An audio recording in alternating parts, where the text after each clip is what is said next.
Start with the annual reclaim audit report for 2017. If we're ready. We are ready. Good morning, Mr. Chairman and members of the committee. Denny Long is not here with us today, so I'll be doing the honors with the presentation.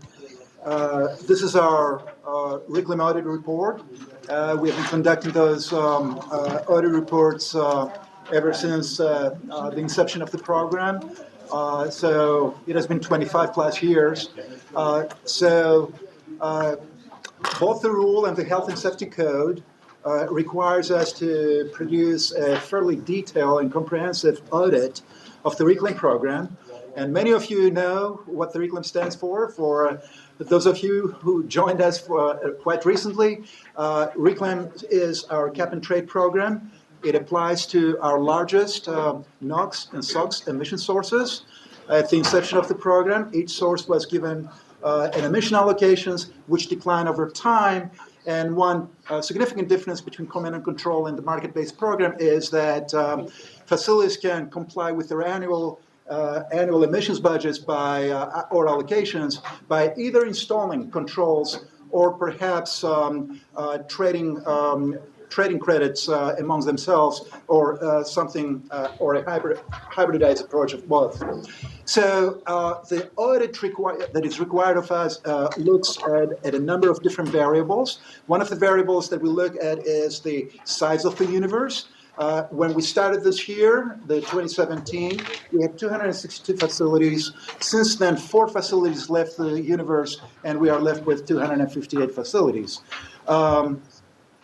In terms of, we've done fairly well in terms of annual emissions. We are 19% below our NOx allocations and 17% below our SOx allocations.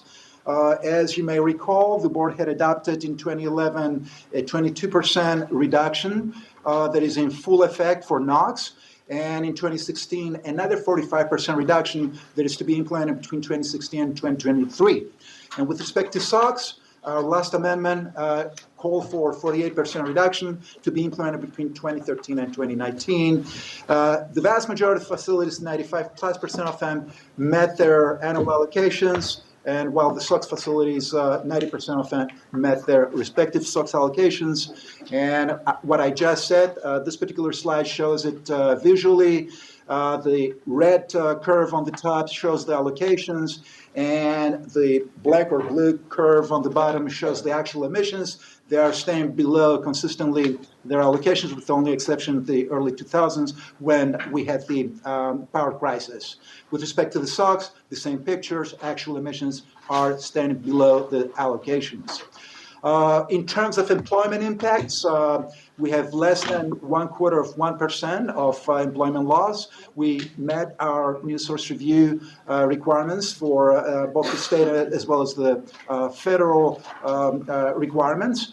No significant shift among the different seasons, and we have found no evidence that of an increased health risk because of the trading aspect. With respect to the trading, we have traded $1.5 billion worth RTCs, which stands for Reclaim Trading Credits, since the inception of the program. Because, as you know, we are in the process of phasing out the program, the trading activity and the value of those trades have significantly dropped by more than 95%.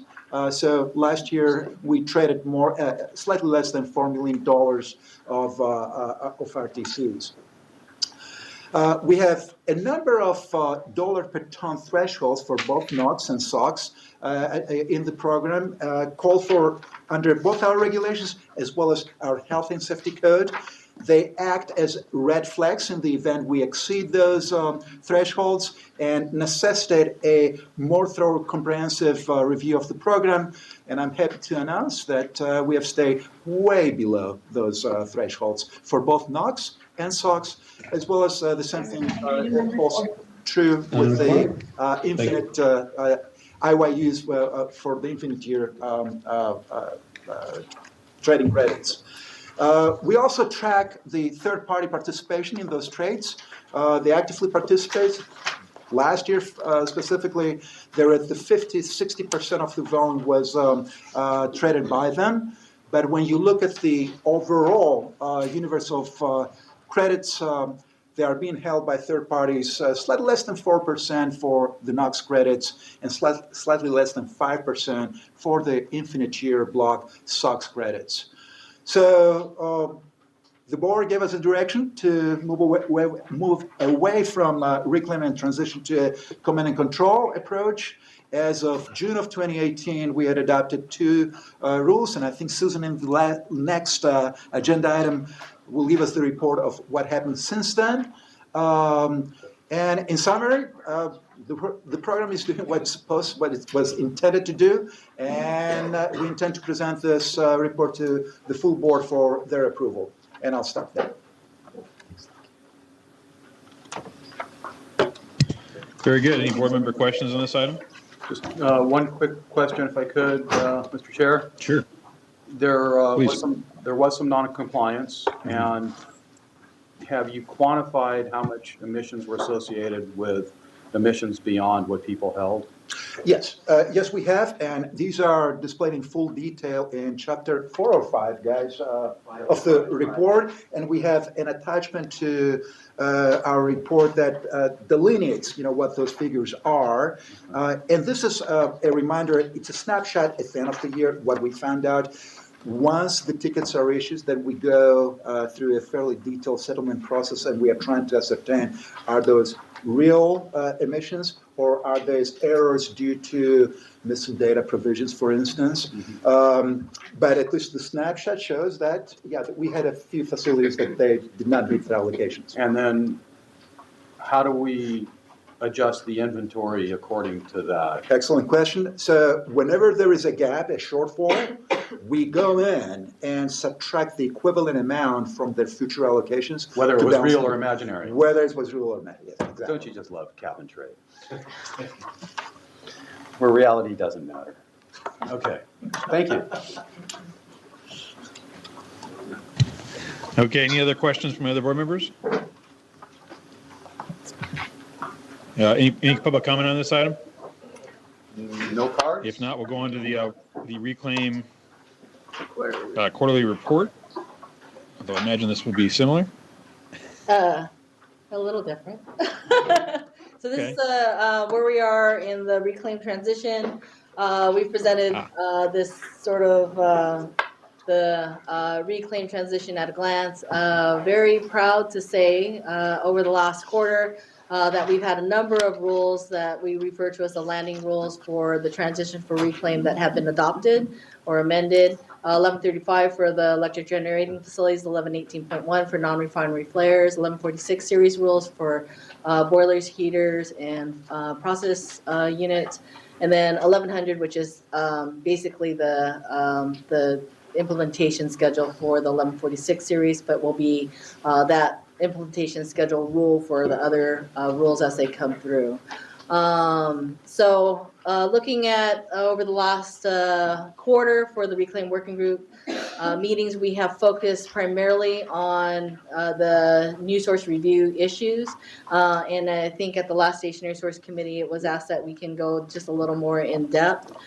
So as we see it, there's 3 main issues as it relates to new source review. And I'll step through each of those 3 issues in the next slides. The first issue is in regards to those facilities that have new or modified sources, or they're new into reclaim after the start of reclaim in 1993. What are their offset obligations? And so it comes down to 2 bins of facilities. Those facilities that were brand new into reclaim after the start of reclaim, we do believe there is an offsetting obligation for those, and we can do it programmatically. We're working with EPA. They haven't come back to say yes or no, but they know what the issue is and how what our belief is and our recommendation. The second issue is in regards to existing facilities and their offsetting obligations. And in our Rule 2005, the way that we understand it is that there is only an offsetting obligation for the first year, but there's not an ongoing offsetting obligation. They just need to shore up their actual emissions like any other facility, any other piece of equipment under reclaim. The second issue is in regards to The pre-modification PTE references the potential to emit. The potential to emit level in a permit, we look at that when a facility has a new or modified source, and the purpose of the PTE is to determine whether or not there's an emission increase. And if there is an emissions increase, then there's the trigger for BACT, and there's also to determine the amount of offsets that are needed. So we have discussed with EPA that the Reg 13 would apply after the first modification that a facility does to a piece of equipment after they exit reclaim. And I think there's good agreement there with EPA, but we're continuing to get that confirmation. And the understanding of the pre-modification PTE and the purpose of the pre-modification seems to be that we have good agreement with EPA. We had a conference call with them this week, and we focused primarily on this topic, on key issue number 2. And we had a lot of just sort of the tentative, yes, we would generally agree. So we're moving in a good direction on this issue. The third issue is probably one of the most challenging and the one that's the most concerning. And this is the availability of offsets as facilities transition out of reclaim. And so the reason why this is such an important issue is that any new or modified source, if they're required to obtain offsets, that they can't, that would mean that they couldn't get that piece of equipment permitted, and so there could be a permit moratorium. So what we presented at the last Reclaim Working Group meeting was a very detailed discussion looking at the availability of offsets in the open market and the demand of offsets on an annual basis from reclaim facilities over the past over a 5-year period. And the determination was that the open market could definitely not sustain the reclaim demand into the future, or even by the first year would probably. And that would be only if everybody that was holding those ERCs would be willing to relinquish them, which we know is probably not true. So we did present at the working group meeting an option or a concept for what we would say is a second type of internal bank, which we are kind of referring to as a large NOx source internal bank. And we had some concepts for that. We had a good discussion with the working group about that. Is that in addition to the internal bank we already hold? So yes, it would be in addition, but we would use the thought right now, and we haven't had the discussions with EPA on this third issue yet, would be that we would use some of the offsets that are in the internal bank to help seed the second internal bank. And then talking about that there would probably be a fee associated with the large NOx source bank, because the other internal bank, which is for essential public services and the less than 4-ton facilities that have a PTE less than 4 tons, that those offsets, there is no fee associated with it. But there's still details that we want to work out, which will be the next working group meeting discussion. So the process that we've been following is that we have been presenting these key issues to the working group, and it gives staff sort of that opportunity to sort of test out the everything that we have, and then we've been presenting it to EPA. It's been working pretty well in regards to I think providing more clarity and a more systematic approach with working with EPA on these issues. I think when we were initially speaking with them, I think it was too much of a free-for-all. Now it's a very focused discussion. So we had the last conference call was last Friday with EPA. We were originally to have the face-to-face last Friday. It didn't occur because the government shut down. We now have a meeting that looks like it's going to be much firmer after today, that we were concerned that there could be another government shutdown. But I think that we're probably in good shape to have the face-to-face on March 14th with EPA, and we're having conference calls in between. So the status of the rulemaking, there's still a number of rules that we're working on these landing rules. So you'll hear on 1134 today. 1110.2 is coming up. 1109.1 will be by the end of this year. That's for the refineries. And 113 is a record-keeping rule. There's a series of other rules that we're also working on.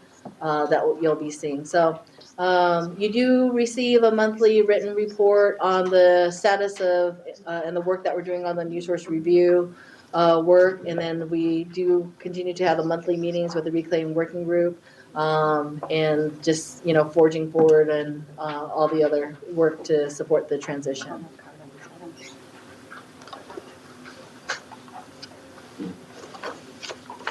We do have one comment card on this. Do you want to do that before? Okay, let's go ahead. The board member comments? Sure. Bill Pierce.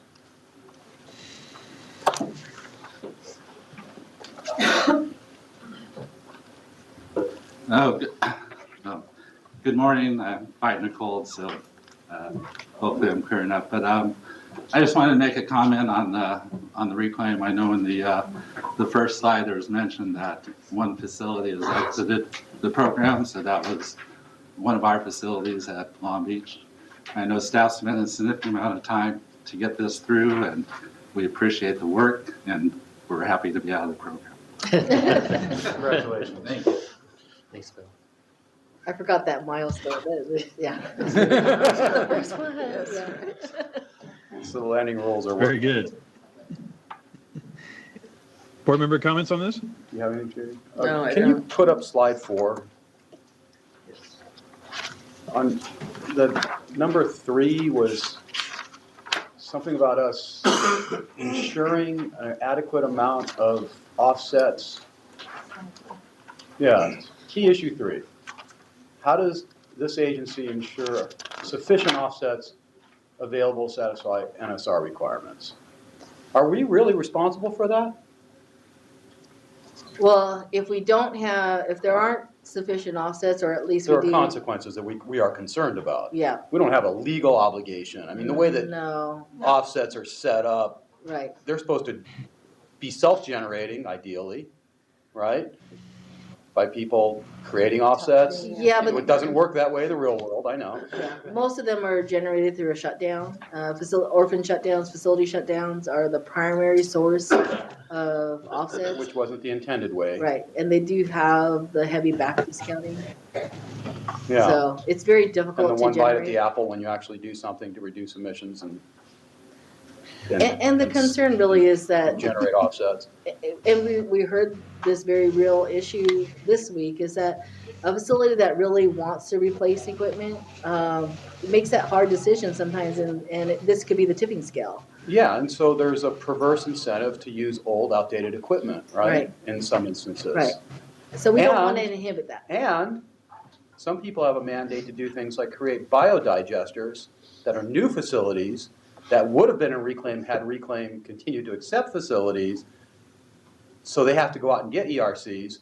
And my understanding, there's only one facility that holds sufficient enough ERCs for them to get them, yet they're not selling them. We don't really have any way to force them to allow this biodigester, which is required by law, to get the ERCs that they need. I don't know the specifics on that particular facility, but that's part. We don't. I don't think we have the legal ability to force someone to sell their ERCs that they're holding permits for their own needs. And this is why we are concerned. We are trying to create a regime where there is the ability to generate or somehow meet their offset obligations. Because within the reclaim realm, they can do it, but they are disallowed now to enter reclaim. And this idea of another internal bank, you have specifically discussed that with EPA? No, that's the next, on the next That's the conference call, conversation. right. Please let me know how that goes. On slide 5, the next slide, we're on that second thing there, it was about programmatically or individual facility kind of Rule 2005 interpretation. That you have discussed with EPA? We have discussed that with EPA, but They're kind of comfortable or are all they're thinking gung about ho it. with it? They're just thinking about it? Yeah. And have you checked with the legislature on SB 288 issues? And when I say legislature, you know I mean Kip Lipper. Well, as we are moving through and we're looking at all these issues, we have SB 288 and the Clean Air Act definitely on the forefront of our mind, but we didn't see any 288 issues with what we're how we're interpreting and what we're recommending? I'll just make the recommendation that to keep the legislature in the loop on this, and obviously the governor's office, because it might raise eventually 288, or they might think it raises 288 issues, and you should just keep them in the loop to explain the understanding of how you're interpreting it. I was just going to say CARB kind of has that oversight authority on 288 specifically by statute. They've been at all the meetings and there's been lots of Kip discussions can make about our life plenty difficult, and we need to meet him to be our friend. It's So, a good idea. Kip is our friend. Yeah, Yeah. Kip is our friend. Keep in mind- That is on the annual goals, right? We're tracking that. Dr. Lilly, keep The in Kipometer. With what is being proposed here, we are not making things less stringent or relaxing our requirements. We are going in the other direction. So we should be okay in theory. We just need to be able to articulate it and Right. keep them in the loop so it doesn't surprise them down the line. Right. Great. So if there isn't an offset available and the new equipment then can't be permitted, then that company just doesn't stay here, right? They just don't do it. They just don't They can't get a permit. do their, Yeah, they can't do get a their permit. Yeah. enterprise, whatever it is. Yeah, and that's a worry. And that's the concern. Yeah, and so we need, as I feel, as an agency, we need to make sure that we have something that's available for them. It's a worry. Especially for businesses such as those that are taking organic waste and creating renewable natural gas with it and are mandated to do so. And that's what the situation is And now. isn't it interesting how one silo Yes. of government Yes. is defeating the other one? I think we're the ones who are doing the defeating at this point. But this is, obviously, I mean, there is a state policy to avoid leakage of companies, to avoid having them leave the state. So there are reasons why we are looking at this in this way. Yep. Okay, got it. Any other? Good.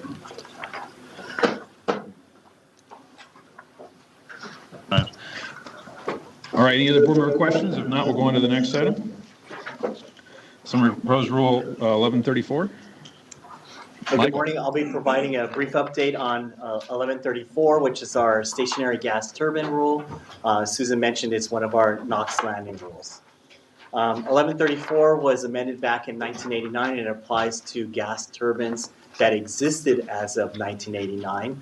And so with Reclaim coming aboard, many of the gas turbines entered that program.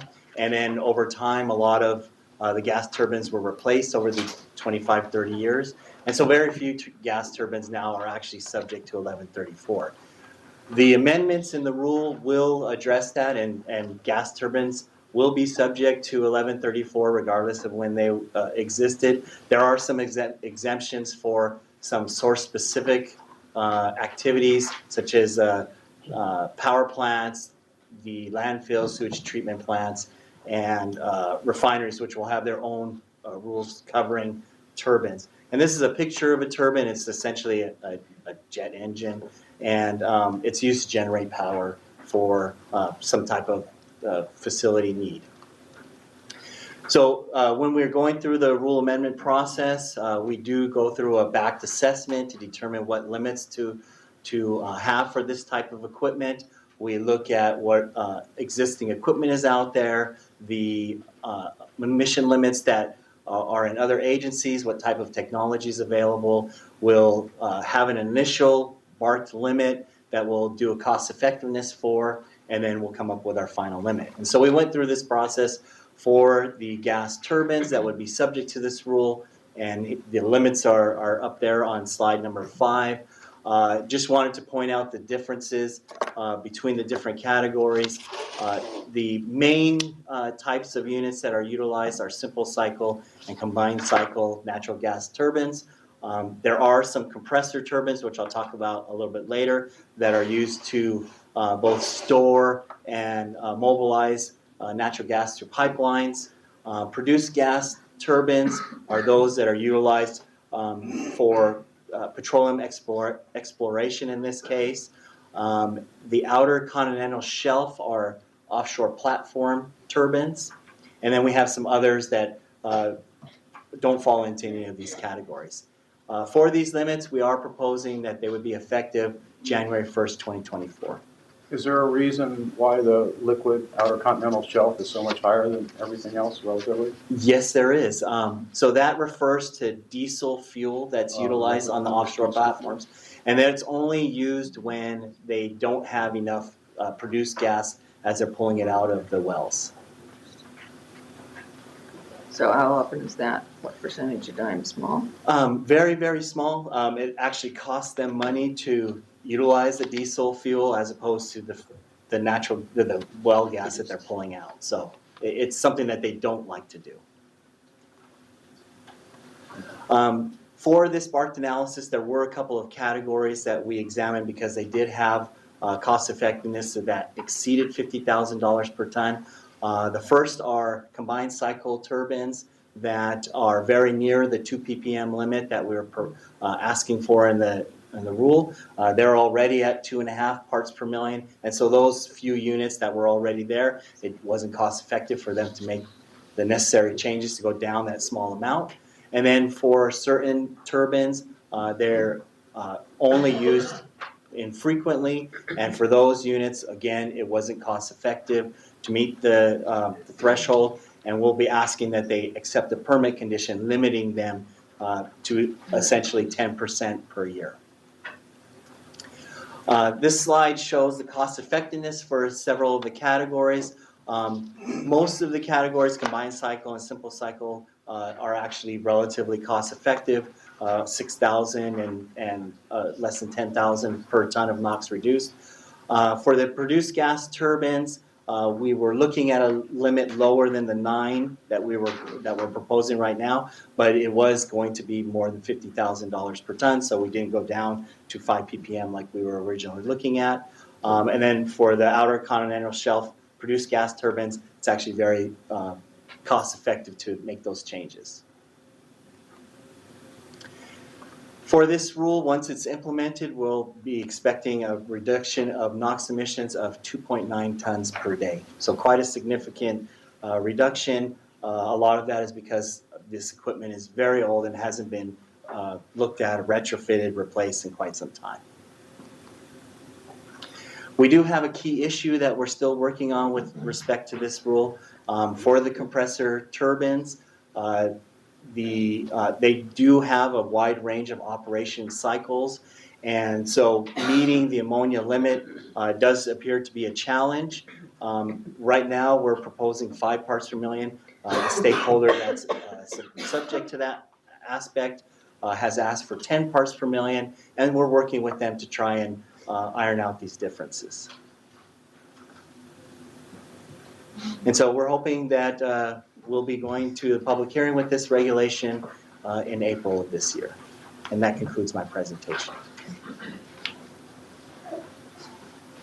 Very good. Do we have any public comments on this item? No. Any board member questions? Just one on that last slide, your 10 parts per million versus 5 parts per million. What's your thinking on that? Well, the stakeholder has pointed out that for these compressor gas turbines, that there aren't a lot of turbines that meet these really low limits that we're proposing, and on top of that have to meet an ammonia slip limit. So a lot of other agencies have some lower NOx limits, but they don't really regulate the ammonia. And so combining those two does present a challenge. But there are compressor turbines that can meet it?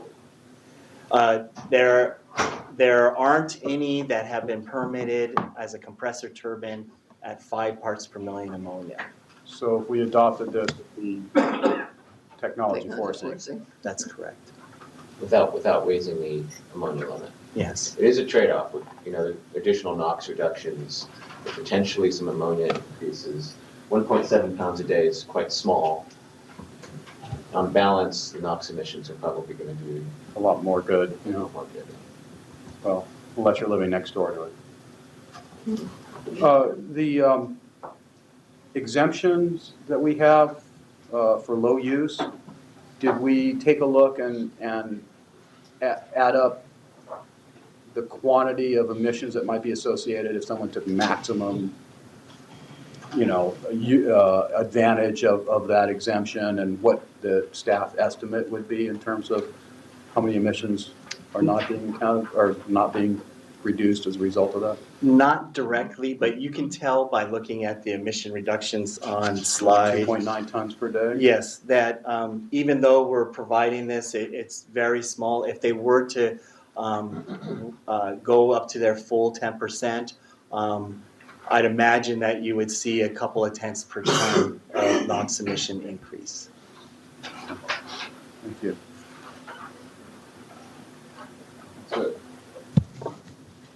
When is this rule coming forward? April? April, okay. Set hearing in March. So hearing Set in March hearing and actual hearing in April, okay. So if nobody here wants to talk about it, I guess they're all happy with it. I can't really Yes. speak to that. That's right. We're getting 2.9 tons per day. It makes me very happy.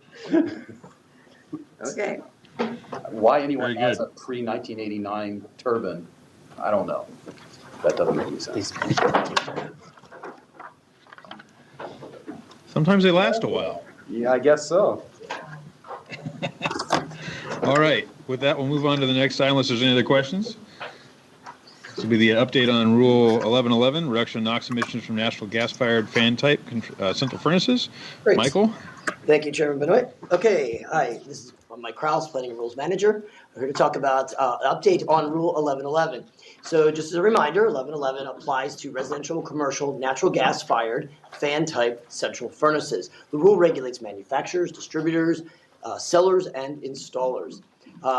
This regulation is not new. We have been regulating this source for over 40 years, starting in 1978. More recently, as in 10 years ago, in 2009, we did lower that limit from 40 nanograms per joule to 14, and this achieved a 3 ton per day reduction, and we submitted. In 2014, we then went back and amended the rule to delay the compliance date, and we added a 3-year mitigation fee option for selling those higher emitting units. And most recently, last year in 2018, we increased that mitigation fee, but we also extended the dates. This was with the request from the manufacturers to extend those dates.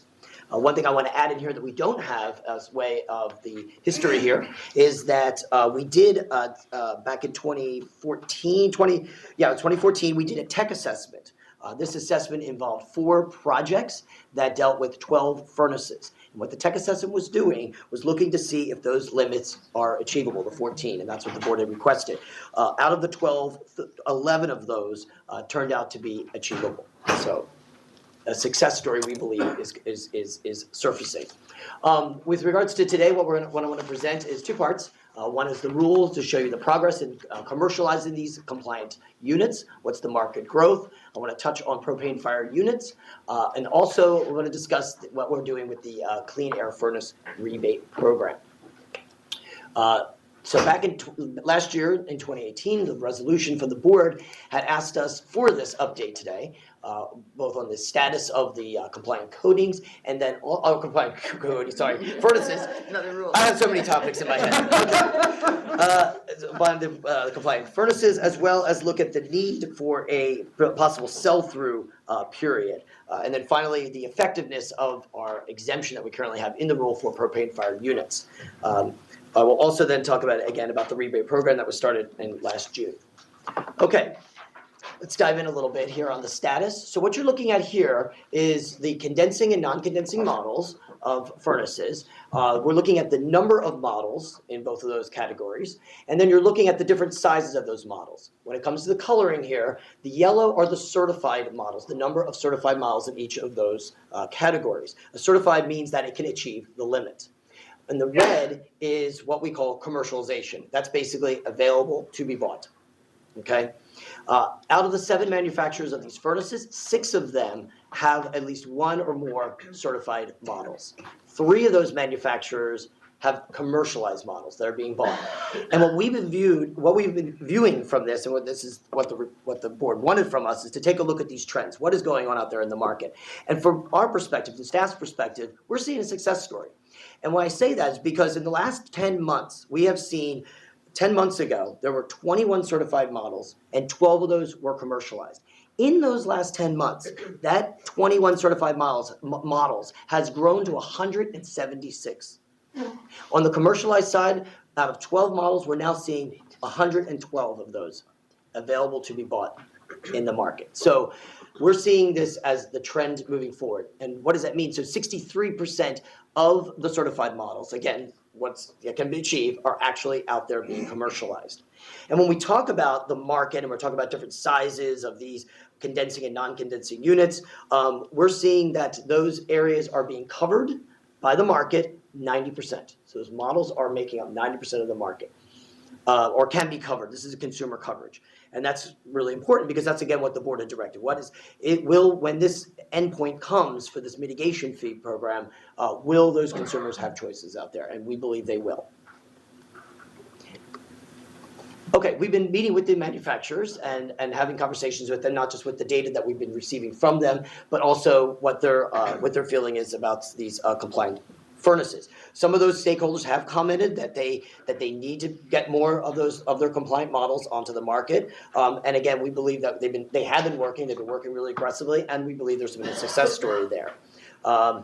Yes, Question, just- sure. We're making the distinction between certified and commercialized. Yes. Can you elaborate on that a little bit? I mean, it's certified, but tell me why it isn't commercial. If it's Right, certified. sure. So when the manufacturers are working on a compliant product, there's a whole series of tests and things that they go through in order to determine that this is not only going to achieve the emission limit, but it's going to work to the customer satisfaction. There's going to they're handling their safety issues, all these sorts of things. At some point, they could come and inform us that they have achieved that model then, quote, is certified. It's a little different though than when they've got that product and you're actually advertising for it, doing your outreach, getting it out to your distributors and your dealers for it to be sold then to the consumer. So it's like just to ramping clarify. up from certified to whatever tooling you need to start manufacturing this thing, or Yeah. And making it Is that what available. we're talking Mhm. about? So certification, they come into our agency to get it certified, so that means that it can meet the 14 nanograms per joule. The commercialization is they're making it available to the consumer.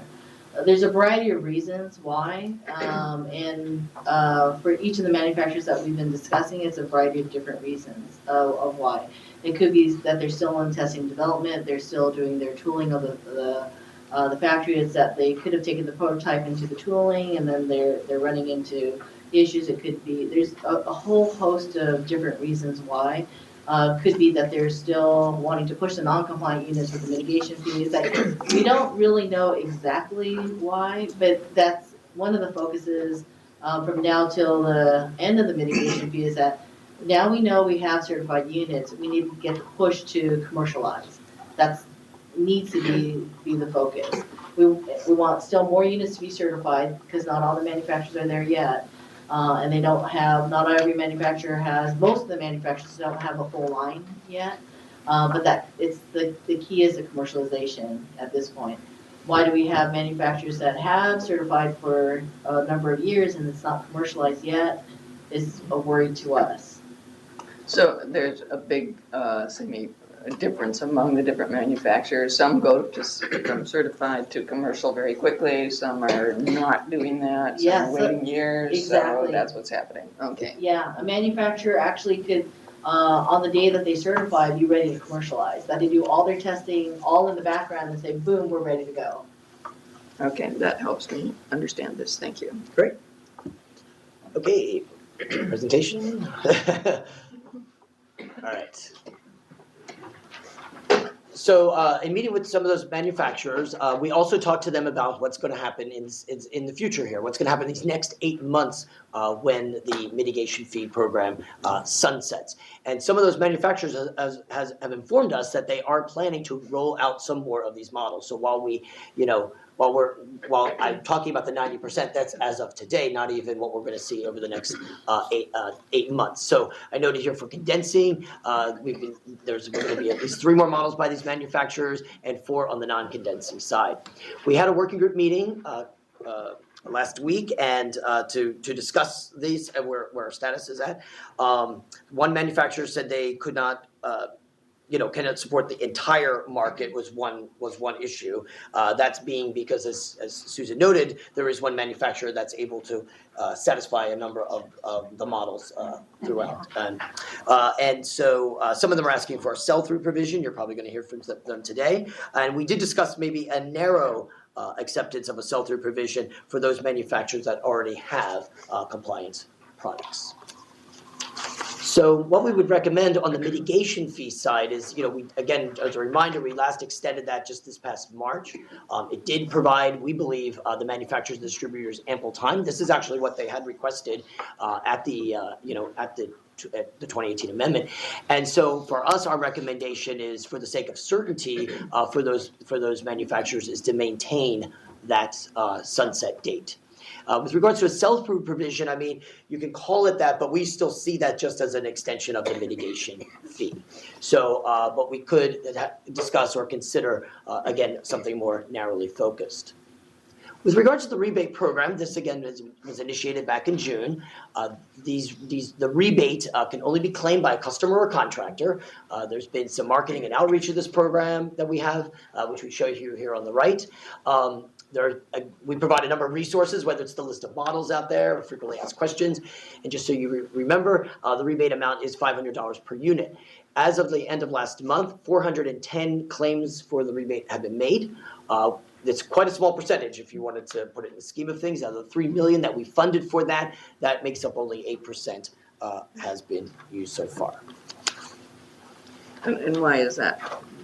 Well, that's another good question. I mean, we can't definitively say because clearly we have an outreach and market, and people have been taking advantage of that. Some have, which I was going to note here on this slide, some have said that maybe we need to increase it. Maybe the 500 isn't enough. But others have said it's a healthy amount, particularly when you couple that with other rebate programs. Susan, did you want to add on? I think, part of it also goes to the way these furnaces reach the consumer.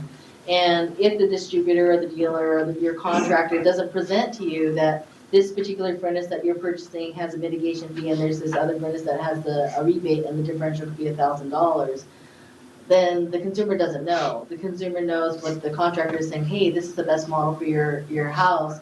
It's this much, and then, it's done and I'm happy because I have heat. So it's difficult to say, and EGIA has done some outreach. After, numerous discussions with the manufacturers, what kind of came a little clearer is that I think that we should probably be issuing a compliance advisory to the distributors and as many contractors that we can reach and let them know that the end of the mitigation, that fee is going to come and that they need to be, getting rid of their non-compliant, the 14 nanogram units and the 14 nanograms units. There are some that are available, and these are the manufacturers that have certified units. So we're thinking that we need to start working a little heavier on that side of the supply chain.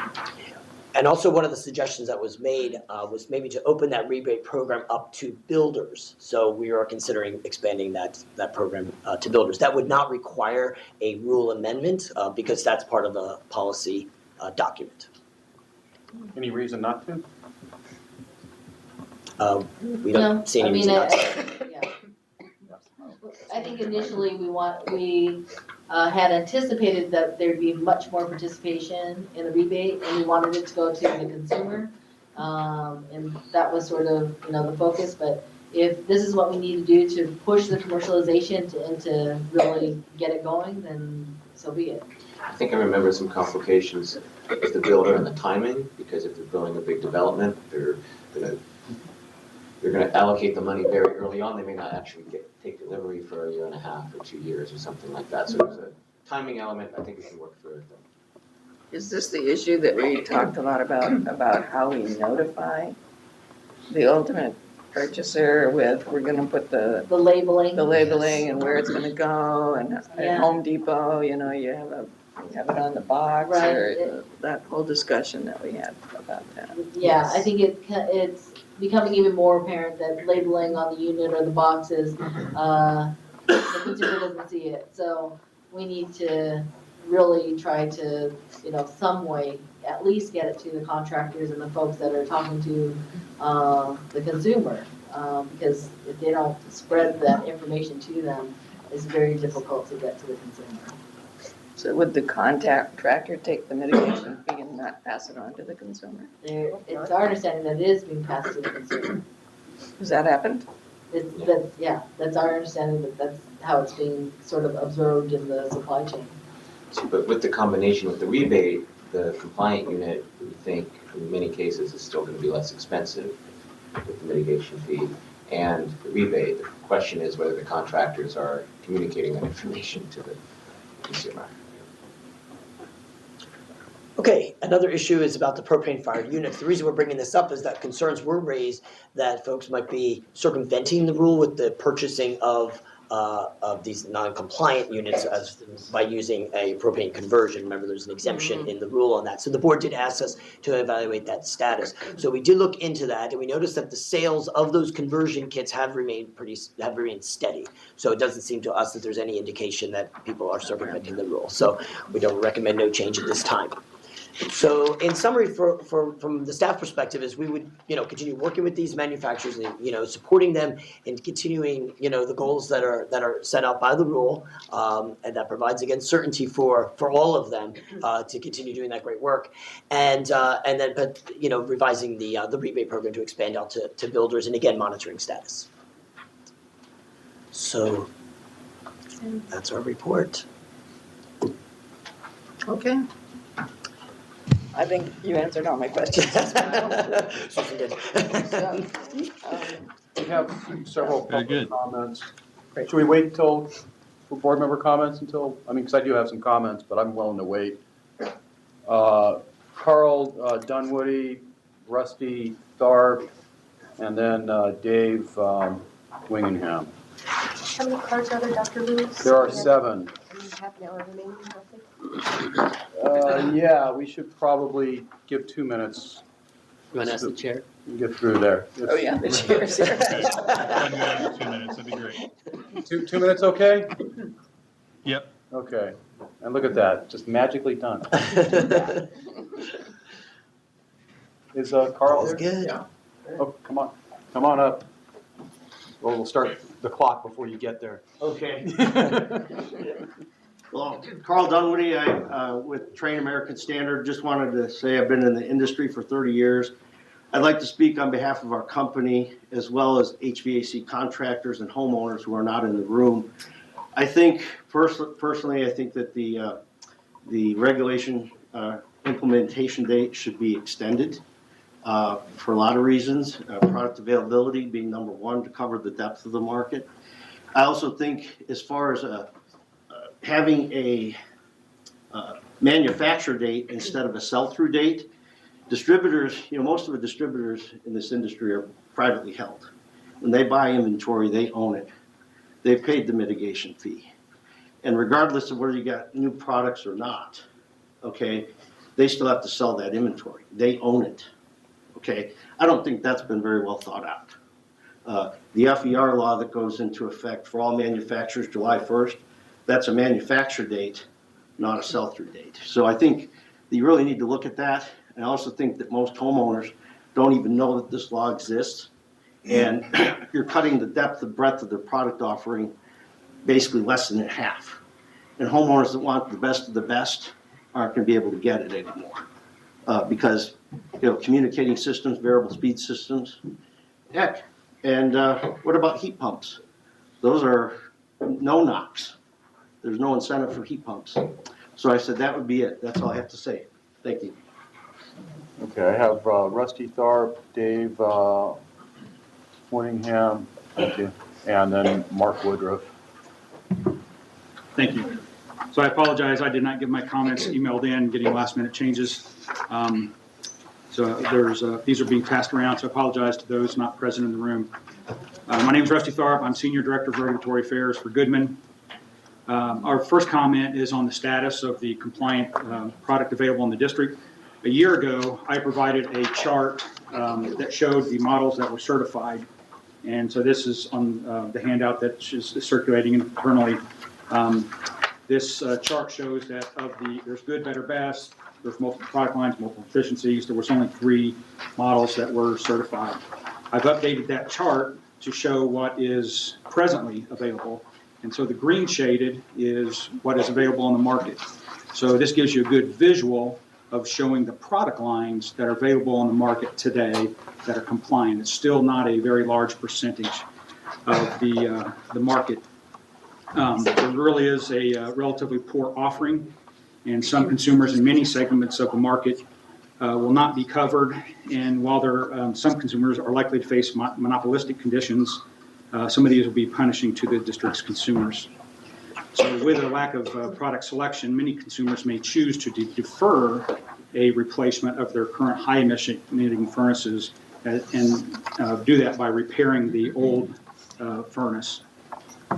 That leads us to a second comment that there's actually time needed for due diligence. Goodman, so this addresses your comment, ma'am, Ms. Mitchell. Goodman would like to reiterate to the Stationary Source Committee, as we've noted to staff, that manufacturers developing new products, especially when you're developing new technologies like this, that there's significant time needed to complete due diligence. And I'll just close with that we support a sell-through period of roughly 6 months to allow that to happen. I have a question now. I mean, he's given us this sheet that shows the green. That's it. I'm counting these right. Seems 1, 2, 3, different from 4, what the staff was saying. 5 models, and you said there's 196 or 176. What are we doing here? What are we dealing with? Yeah, the last page. If I may, this is a product line. So each product line typically has 6 to 8 models. Oh. And the 170 some models that are certified, there's multiple brands. So one manufacturer, so these are the 7 major manufacturers in the industry, and each manufacturer has multiple brands. So one specific model may be 20 or 30 certified models. So there's really one model in the market that gives you multiple brands. So each of these green bars might be multiplied by a certain factor for Yes. what's actually out there. Yeah, to the tune of probably 20 or 30 each. Okay, Okay, got it. Okay. now we're going to hear something completely different from Dave Winningham, and then we're going to hear from Mark Woodruff, and then Jeff Winter. Good morning, I'm Dave Winningham with Lennox. First of all, thanks to Stationary Source and staff for all the work regarding this. Lennox introduced the first commercially available Rule 1111 compliant product, and we now offer a portfolio of products from the base 80% in 2 different variations up to a 97.5%, including variable speed in 2-stage. We've had those products in the market for a good period of time. We've produced over 1,600 units and have hundreds of units available for sale today. The effort to bring compliant products to the market has been an extraordinary task, and I don't dissuade, any of the manufacturers' efforts there. And but we have had extraordinary challenges also, including natural disaster and true resistance of the market and manufacturers to change. Being in the leading edge of this, we feel very strongly that regulatory certainty is the key to drive this. Without regulatory certainty, you're going to have a perpetual change of the end game and a resistance by the market toward the change. We need to move past this and move toward the compliant products. Have there been issues that we have incurred? Yes, and I've outlined those in the market, in the materials. Kind of looking at our portfolio of products today, there are a variety. This is 12 different product families that we offer. The ones in pink are going to go away because of federal regulations. There are high input models that are very, very low volume, and there are downflow models that are also very, very low volume. When you actually look at what we offer, it kind of bands the market from top to bottom. Kind of looking at what are the actual sales in the South Coast market, we took our actual data, 2 years worth of data, and if you look at the top band, 80% of it falls into the top band. Your comment time is up. I'd like to ask you a question. Yes. What were you just saying? Actually, Oh, the market, right, right. the market band is really pretty narrow in the South Coast market. 80% of it falls on the non-condensing line, whether it's a single stage or two stage. All of these are going to have constant torque or variable speed. The others are nice to have, but the downflow is 2% of the market, and the high input models are 0.05% of the market from our actual data that we have submitted. Okay. And South Coast actually has enough data from all of our submissions to determine the market size and breadth of coverage. All right, thank you. Okay, Mark Woodruff, Jeff Winter, and then Braden Cook. Thank you, man. It's Mark Woodruff with Ingersoll Rand. We're a manufacturer. The market is not quite as ready as this presentation made it seem. The recommendation that the staff has made is based on information that just isn't quite right, and I've got a couple of examples. So the first is around equipment size. Today, we talked about manufacturers typically offer 10 to 12 models per family to offer what dealers need per code for Title 24 and load calculations and things like that. If you don't have the specific combination that the load calculation specifies, the dealer is stuck. He can't install equipment unless it's the correct output. So what does he do? And question would be, what has South Coast Air Quality Management Team done to assess what the economic impact is to those customers? And I estimate that 10% of the market is not covered because of this issue. Another factor are specific applications, for example, downflow furnaces. These are special needs furnaces, and there are no commercialized downflow furnaces at this point. So what do those customers do? And have you assessed the impact to those customers, which is about 5 to 10% uncoverage? High efficiency systems account for about 15% of the homes in your district, and these systems are incompatible between brands. That means you cannot install another brand furnace into this brand's air conditioning system and have it work. So what do those customers do? And have you assessed the economic impact to those 15% of the people in your district? In my conversations with the staff, they've been very resistant to accept any feedback around channel constraints. They do not accept that one or two manufacturers cannot successfully supply the entire market starting this October, and I think this is a mistake. The reality is that the best case scenario is you probably have about 20% market coverage, not 90%. So I ask that you extend the mitigation fee period for 6 months. That allows more furnaces to get into the market and be commercialized, and a 6-month sell-through period for distributors for a successful inventory transition. Thank you. Okay, you were Mark, right? Yes. Yeah. Okay, so Jeff, Braden Cook, and then Chris Ford. Good morning, members of the Stationary Source Committee. My name is Jeff Winter, and I represent Howard Industries, a family-owned and operated independent wholesale distributor located within the SCAQMD district. I attended last week's workshop by phone. The two clear takeaways were, number one, all the major furnace manufacturers will have commercially available product for sale within the next 12 months. And secondly, it's the district's opinion that the mitigation fee period is the sell-through period. That is false for the independent distributors. The sell-through means that I have compliant furnaces in stock and I'm now able to sell off my non-compliant inventory. Currently, the only commercially available furnaces in stock at this time is with Lennox. The district has always argued with us that we need to find another equipment supplier. Unless the district compels the manufacturer to open up the distribution of its product to independents such as Howard Industries, that is not at all a viable suggestion. Since the district can't and Lennox won't distribute furnaces in this way, all of this amounts to the district disrupting the free flow of commerce in this marketplace and handing over a monopoly to one or possibly two manufacturers. In conclusion, I'm asking the board for a real sell-through period of not less than 6 months beyond the product deadline and spare the independents permanent, irreparable harm in the marketplace. Thank you so much for your time. Thank you. Braden Cook, and then Chris Ford, last one. All right, I'm Braden Cook, Heating Platform Product Manager for Carrier Corporation. So I'd like to thank you for the opportunity to talk to the board today.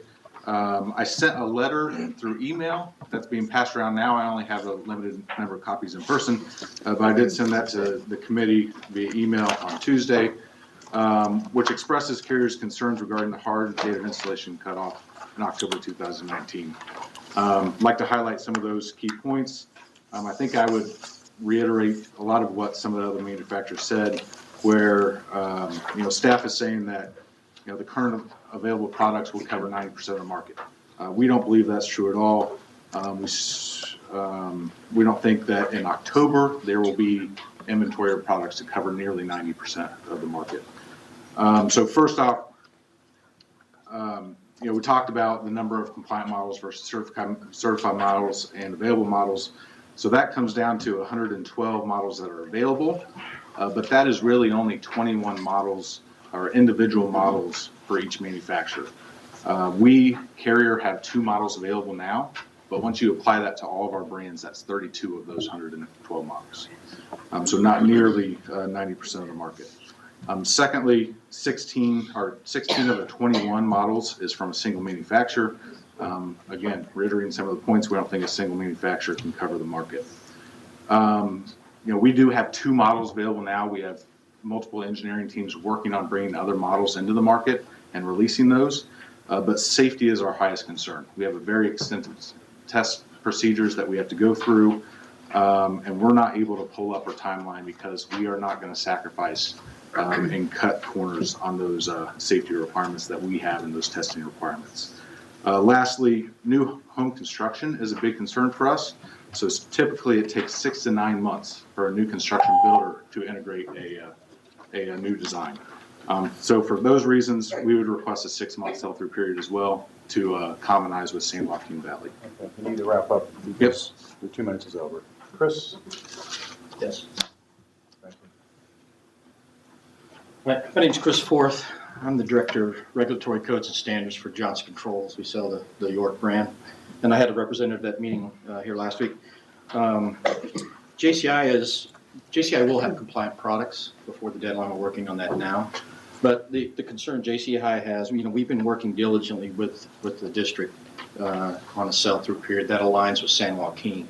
And as you heard from the contractor in the room, the alignment of those plans is very critical and avoid disruption and stranding of inventory. We also heard from others, it's very difficult to predict when the sale of something's going to occur. That's the purpose of the 6-month sell-through. And a date of manufacture is very critical. It's also realistic, as you've heard, that one manufacturer cannot supply the volume of the entire market. And as you heard from the contractor, contractors can't just sell any brand they want. They're tied to brands. So if the 1 or 2 manufacturers do not sell to that person is in a bad way, right? So we would request and have requested in writing for more than a year now, alignment with those programs. We think it's critical to align the programs, avoiding disruption, and allowing consumers the full choice of products that extra 6 months would give. It's not about trying to buy more time to admit, it's about inventory management in the channel. Thank you. Thank you. That's it, Mr. Chair, in terms of public comment. Very, very good. Board member comments, questions? Yeah, I think you had some before. Yeah, well, I'm also, based on the comments, interested in hearing what staff has to say in response. If there is, Me too. Yeah, that's what I want to hear. Is there anything different from what you've been hearing? No. So I can weigh in. So I think we're talking about coverage and the staff has 90%. I think perhaps a lot of what you heard is that people are looking at their own coverage of the market. So it might be true that one manufacturer has 35, 40% coverage in the models, and another one might have 35. You add all that up, our estimate is that you get up to that 90%. And we understand the issues with, certain sizes, certain configurations, being stuck with 1 or 2 manufacturers that can fit that. So we understand that, but we also see such huge motion in the market for commercialization. The hope is that by October, that all of that comes out in the wash, and by October and that deadline, that there will be that full coverage. If we already have 90%, we think we can have that full coverage. The other point on sell-through is that we had said when we amended the rule last time that if October is a hard deadline, you should start selling through before then, right? So that has kind of been our view. So the way that the mitigation fee works with sell-through, the only difference of extending the mitigation fee and extending sell-through is that you have a cutoff date perhaps for delivery, or the date of manufacture, whatever you decide is the kind of cutoff for that. So that's almost a subtle distinction when you think about how inventories could be, stacked ahead of time or that type of thing. So if there is going to be an extension, in effect, it's almost like an extension of the deadline and the mitigation fee, in our view. Because the mitigation fee is an extension of the deadline that they were supposed to meet. So it's like an extension on the extension. And I think, if the manufacturers were really, concerned about the deadlines that were upcoming, it wasn't until we had the working group meeting and then started polling and all that, then it's like, yes, we have an issue. It is a concern that we keep moving the goalpost. And if you look at the progress that was made over the last 10 months, it was dramatic. And so we want to keep that, and it's very difficult if we keep moving the goalposts. And how do we reward those that did step up and are doing it, that have the certified units, and it's multiple manufacturers that have certified units. There's one manufacturer that has no certified units. That's not to say that they're not working. And we in all the discussions, they're all working very hard. And we want them to keep working hard. And every time we move the goalpost, then it's like, okay, wait, okay, I can rest a little bit, okay, then we'll go. So no, we want you to keep going. So is it, this rule, this standard came into being in 2009? Yes, the 14 nanograms. Correct. It's a decade. And one of the manufacturers, it's like, there's multiple manufacturers that have participated in the tech assessment. And one of those manufacturers that participated doesn't have a compliant unit. So. See, I think that's significant. We've been doing this for 10 years. Yes. And I agree we shouldn't keep moving the goalposts. I mean, we've seen some pretty dramatic change over the last few months. I'm sympathetic to, hey, we don't have a compliant unit, or the unit we have isn't compatible with the HVA system that's already in there, so we can't sell it. But heck, you've had 10 years to work on this. And we have extended this mitigation fee. We did grant an extension of it. And we added it, I guess, put 3 years on that. And I agree, mitigation fee and sell-through are the same. But to me, in my thinking, that amounts to the same thing. So I would, follow the staff recommendation here, which is to allow builders to come in on this, because I think that's probably a good change. But although we've heard an awful lot of people want to extend it 6 months, I'm just reluctant to do that in light of the history of this and what we've already done. So that's where I'm sitting on it right now. Well, I agree with Judy on this. I think we've really set up, as a matter of policy and principle, we set up a situation where we wanted to motivate leaders to step forward and develop a product as quickly as possible. Some did, some didn't. I think it's unfortunate at this stage that some of them didn't. But to delay again, on top of the delays that we already imposed, I think would send the absolute wrong message. And I think it would behoove us to, in order to stand any chance of policies like this work in the future, to stand with what we have, which was already accommodating, I think, proceed with Rule 11 without amending it. I don't mind. The builders sounds fine with me. I don't see any downside of that right now. You guys can figure out the details like you talked about. I don't think extending a sell-through period is a good idea at this point. It is certainly concerning about the lack of rebates claimed. Our fear was they'd be gone in a week, right? And they're still around. So I would urge staff to try to figure that conundrum out. I don't know, if it could work this way, but we have all these local agencies with planning departments and permitting and all that. Is there a way to automate when they get a request for a permit to install that we get notified and we can send the owner the rebate information or something? I don't know if it's possible, but you would hope it would only take an email or something, where it'd be an automated process. But I'm sure it's more complicated than that. But I'm just trying to think of some creative way that we can ensure that the owner actually knows that this is a possibility, and they might actually save money on a compliant system where their contractor may or may not be telling them about it. By the time you get the permit, it's too late. They've already Yeah, bought I it. know, they probably already decided, they probably started sitting in it's sitting on their lawn waiting to go in. But at least they get some money back, you know, so. Yeah, well, and we certainly don't want people to be without it, but Yeah. anyway, I agree with Judy on this one. That's what we need to be. Well, I'll move to accept Yeah. staff recommendation. Is this an action? I'll make that Motion motion and then. No motion necessary, none action? No, no motion. All right. She's gonna make one anyway. Why not? Wasn't my choice.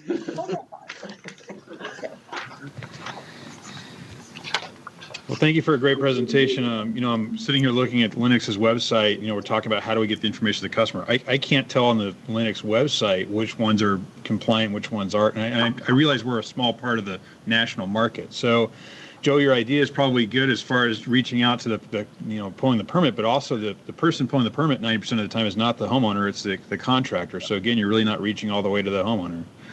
But we'll have an So it address is on the definitely permit, at least. It would. Yeah. Yeah, the city definitely has to notify the tax assessor, because you get a nice message from the tax assessor when you put one of these in too.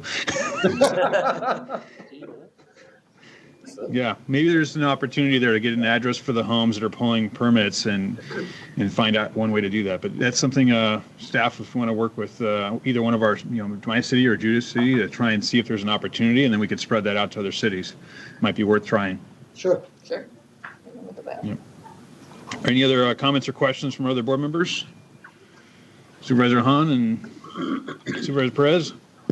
Yeah, I'm good. I'm agreeing with the majority of the will of the committee members. Okay. Mr. Chair, ultimately, I guess I agree as well. However, I am sympathetic with our manufacturers and concerned there. And I know that we've been working on this for 10 years, though. And I hate the idea of moving the goalposts once again. So I'm just curious, moving forward and our next steps, continue to work with the manufacturers. What does that look like? If you can kind of enlighten me on that front. And then obviously revisions to the rebate program, definitely agree with that. But just want to hear from staff as to how will we continue to work with manufacturers, knowing that we've been working with them now for 10 years. They're asking for 6 more months. I know we don't want to move the goalpost again, but I guess what does that look like? So Supervisor, this is fine. We'll continue to track the progress in terms of commercialization and certification of new units, and make, the goal is to have 100% market coverage and have nobody in the situation where, not even 1% or 0.5%, where they don't have a unit to buy when they need to replace a unit. That is a problem no matter how small. So we'll continue to track it. Our recommendation today is to not make changes to 1111. That could change over the next 3, 4, 5 months if we're seeing some problems. So we would come back if we had to.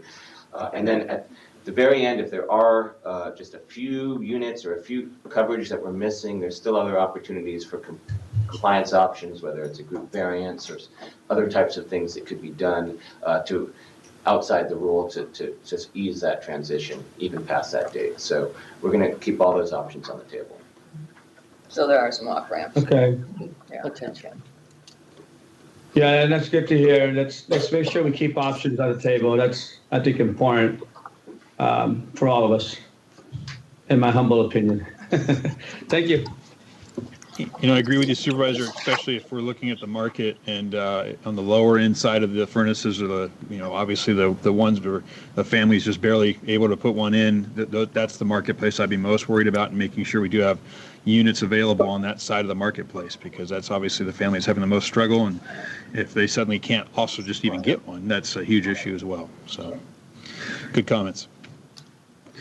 All right, unless there's any other comments, we'll move on to the written reports that are attached. Unless there's any questions on that, we'll just go straight to other business. Anyone have any other business for the board? Our board members have any other business? And do we have any public comment? General public comment? No. None. All right. Very good. With that, the next meeting will be March 15th, and looks like we're back on track for, I'm not sure if there's a technology meeting, but we'll be ready to go for them at noon. Thank you, everyone. Thank you.